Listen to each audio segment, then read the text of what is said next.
Hello বন্ধুরা, আজকে আমি ক্যারামেল পুডিং তৈরি করছি। তো আমি রেসিপিটা শেয়ার করছি আপনাদের সাথে। আমার পেজ থেকে যারা দেখবেন তারা আমার পেজটাকে ফলো করে দিবেন, আর যারা আমার ইউটিউব চ্যানেল থেকে দেখবেন তারা আমার চ্যানেলটাকে সাবস্ক্রাইব করে তারপর দেখবেন। তো এখানে আমি প্রথমেই ক্যারামেল তৈরি করে নিয়েছি চিনি দিয়ে। এই যে দেখুন, আমি ক্যারামেলটাকে 1 কাপ চিনি দিয়ে সামান্য একটু পানি দিয়ে চুলায় জ্বালিয়ে আমি এইভাবে ক্যারামেল করে নিয়েছি। একটু সময় করে ক্যারামেলটা তৈরি করতে হবে, কালারটা যেন সুন্দর আসে, ঠিক এভাবে। তো দেখো, আমি ক্যারামেলটা তৈরি করে তারপরে আমি যেই পাতিলে আমি পুডিংটা বসাবো সেখানে আমি সেট করে নিয়েছি।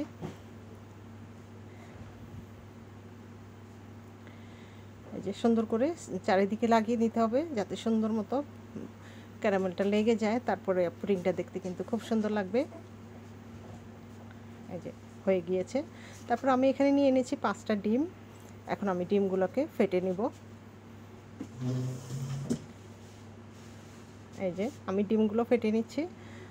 আমি 1 কেজি দুধ জাল দিয়ে নিয়েছি, একটু ঘন করে নিয়েছি, 1 লিটার দুধ। সেই দুধ দিয়ে আজকে আমি পুডিংটা তৈরি করব। এই যে আমি ডিমগুলো ভেঙে নিচ্ছি। ডিমগুলোকে খুব ভালো করে ফেটে নিতে হবে যাতে কোনো লাম্প না থাকে, তাহলে পুডিংটা অনেক সুন্দর হবে। এই যে আমি পুডিংয়ের জন্য ডিমগুলোকে খুব ভালো করে ফেটে নিচ্ছি, একটা হ্যান্ড বিটারের সাহায্যে বিট করে নিচ্ছি। পুডিং আমরা পছন্দ করি না, আসলে এরকম মানুষ পাওয়াই যাবে না। পুডিং বাচ্চারা থেকে আরম্ভ করে বড়রা সবাই পুডিং কিন্তু খুব পছন্দ করে। তারপরে আমি দিয়ে দিয়েছি 1 কাপ চিনি, যেহেতু 1 কেজি দুধ, আমি চিনি একটু বেশি দিতে হবে। এখন চিনিটাকেও খুব ভালো করে মিক্স করে নিতে হবে, একটু সময় নিয়ে, চিনি যেন গোটা গোটা না থাকে, খুব ভালো করে মিক্স করে নিতে হবে। তারপর দিয়ে দিলাম আমি ভ্যানিলা এসেন্স।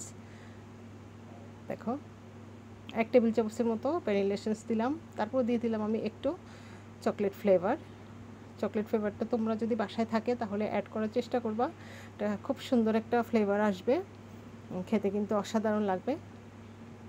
আর না থাকলে স্কিপ করবা, কোনো সমস্যা নেই, ভ্যানিলা এসেন্সেই কিন্তু ভালো লাগবে পুডিং। এই যে আমি এখানে 1 কেজি দুধ গরম করে জাল দিয়ে কিছুক্ষণ তারপর ঘন করে নিয়েছি। এখন আমি ডিমের সাথে দুধগুলোকে মিক্স করে দেব। এই যে খুব ভালো করে মিক্স করে নিতে হবে, নেড়ে চেড়ে খুব ভালো করে। একটু লবণ দেখে নেবেন, মানে মিষ্টিটা দেখে নেবেন। আমি কোনো লবণ ইউজ করছি না, যেহেতু মিষ্টি খাবার, এখানে পুডিংয়ের সাথে কোনো লবণ দেওয়ার দরকার নাই।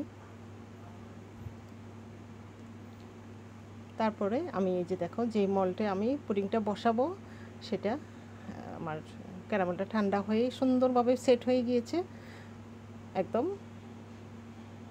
এখন আমি একটা স্ট্রেনারের সাহায্যে ছেঁকে নিব, তাহলে দুধের ভিতরে কোনো লাম্প থাকলে বা কোনো থাকলে এটা ছাঁকনির মধ্যে থেকে যাবে, পুডিংটা অনেক স্মুথ হবে। এই যে আমি ছাঁকনির মধ্যে ছেঁকে নিচ্ছি, অবশ্যই ছেঁকে নিতে হবে। এই যে দেখো, অনেক লাম্প বের হয়েছে, অনেক দুধের শর্টর আছে, এগুলা থেকে যাবে ছাঁকনির মধ্যে। এই যে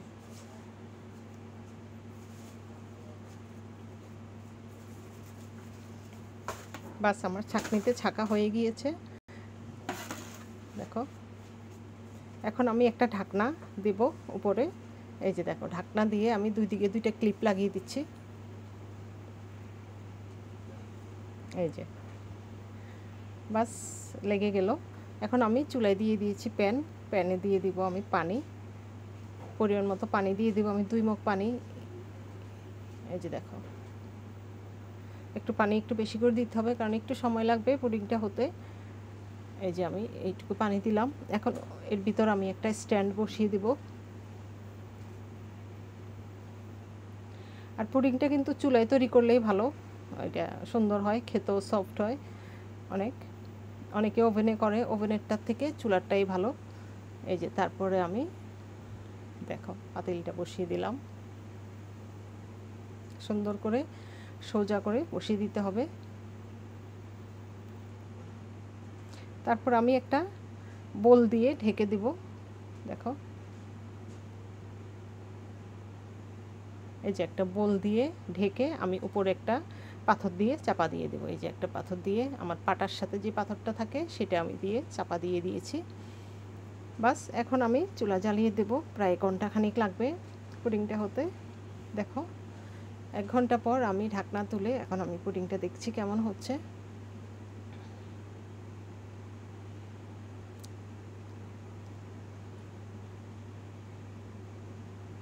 এই যে ঢাকনাটা তুলে পুডিংটা চেক করতে হবে।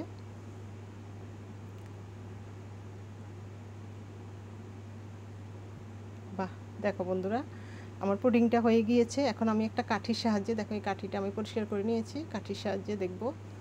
এই যে দেখো পুডিংটা হয়ে গিয়েছে। দেখো কাঠির মধ্যে একটু লেগে নেই, বাস সুন্দর মতো হয়ে গিয়েছে পুডিংটা। এই যে দেখো অসাধারণ হয়েছে। বাস এই যে দেখো চেপে চেপে আমি একটু দেখলাম, চেক করলাম, হয়ে গিয়েছে। এখন আমি চুলা থেকে নামিয়ে টেবিলে নিয়ে আসছি।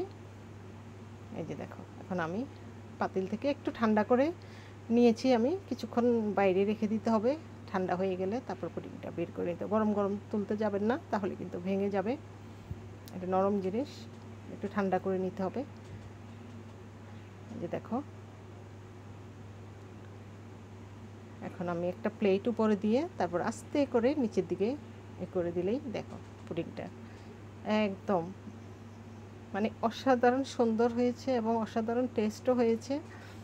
দেখো কত সুন্দর হয়েছে, নিচে দিয়ে আগুনের মতো লাল হয়েছে, মানে ক্যারামেলের কালারটা যেমন ঠিক তেমনই হবে। তো আশা করি ভালো লেগেছে আমার পুডিংয়ের রেসিপি। তোমরা সবাই এভাবে তৈরি করবে। আর অনেক অনেক ধন্যবাদ, ভালো থাকবে।